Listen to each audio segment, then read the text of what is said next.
EuRoC stands for European Robotics Challenges. This is a research project which was funded under the 7th Framework Programme by the European Commission. The project started in January 2014 and it will end in June 2018. What is EuRoC? EuRoC is built around the concept of three challenges. The first challenge is the reconfigurable interactive manufacturing cell. The second challenge is shop floor logistics and manipulation. And the third challenge is plant inspection and servicing.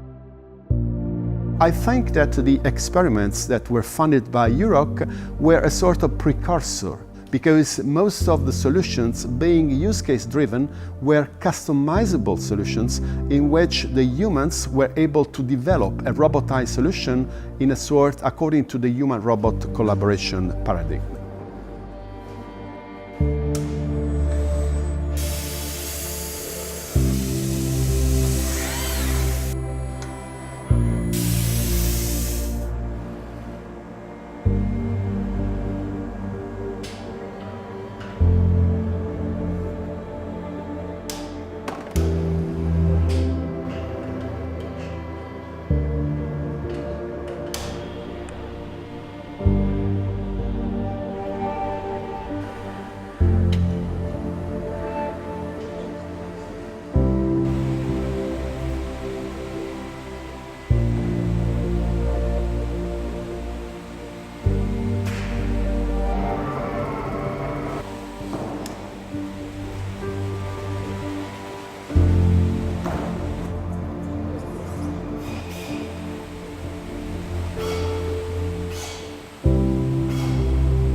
At the end of the day, after 4 years and a half of work, I think that EuRoC project has been quite successful in achieving this on a systematic scale through the stages of competitions.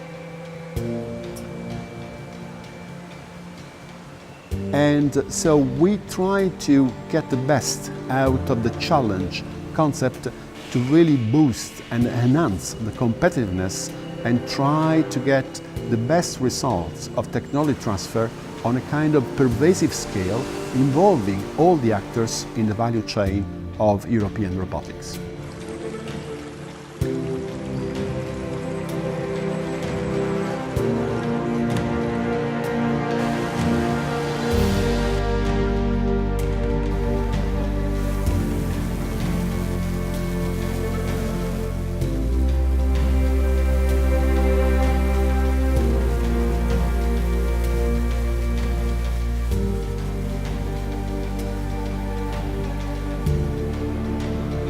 So the 6 finalist teams have been invited to come to Napoli. They presented their results and there was a board of judges. The EuRoC winner, it's the team Flair.